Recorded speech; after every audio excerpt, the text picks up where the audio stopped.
Okay, so I have a 25-year-old male here with syncope. So first let's try to establish the rate. So let's take this.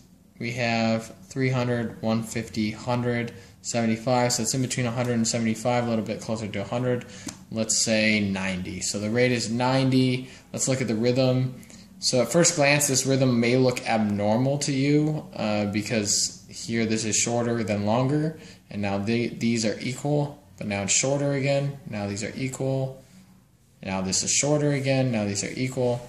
But actually what we have is this patient's having multiple APCs. So this is an APC, this is an APC, this is an APC, and finally this is an APC. I know these are atrial premature complexes because they come before the next R to R is supposed to come, and they also come with a P wave. So they have a PQRST when they come from the atria.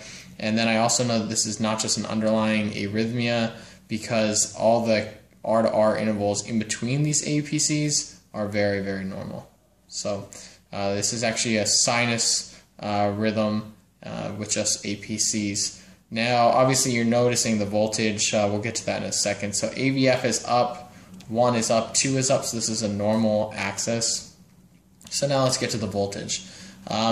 We have voltage are going on everywhere. There's a ton of criteria for LVH which you can look up, but the ones that I'll use here are it should be greater than 15 millimeters for AVR. So that's 3 big boxes. So we can go 1, 2, 3, and it's past that, so it meets it there. It should be greater than 21 for AVF.